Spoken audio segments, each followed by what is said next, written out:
Hi అండి, బాగున్నారా అందరూ? నేను కూడా చాలా బాగున్నానండి. ఏమండి, బాస్మతి రైస్తో వెజిటేబుల్ రైస్ చేస్తాను. ఒక గ్లాస్ బియ్యం తీసి నానబెట్టుకుంటున్నానండి. ఫస్ట్ దబర పెట్టానండి,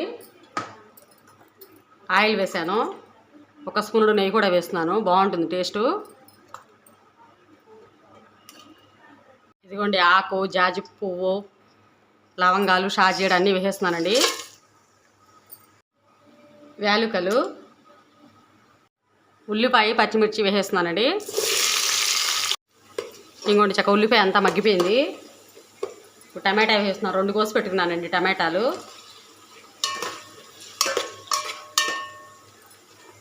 క్యారెట్, బీనీస్, బంగాళదుంప అండి. సరిపడ ఉప్పు కూడా వేసేసుకుందాం. ఇంకోండి కొబ్బరి, అల్లం పేస్టు ఇది కూడా వేసేసుకుందాం.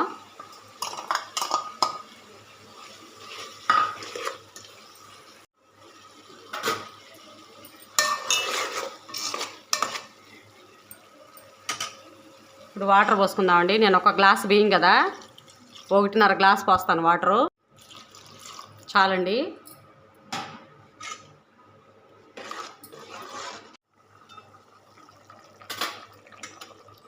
ఉప్పు కూడా చూసుకుందామండి.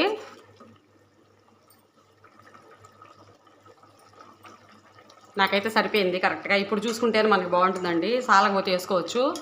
ఇప్పుడు బియ్యం వేసేసుకుందాం.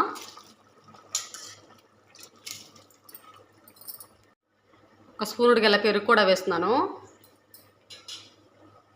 ఒక దెబ్బ నిమ్మకాయ కూడా పిండుతున్నానండి, చక్క పొడి పొడిగా వస్తుంది.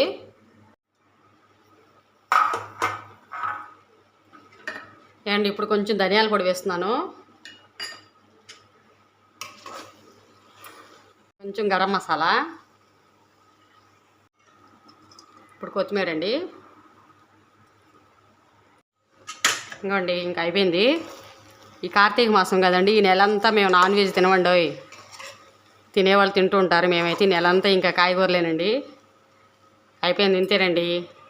ఇంత చూసి వెళ్ళిపోకుండా ఒక లైక్ కొట్టి షేర్ చేసి సబ్స్క్రైబ్ చేసుకోండి ప్లీజ్. లైక్ అండి.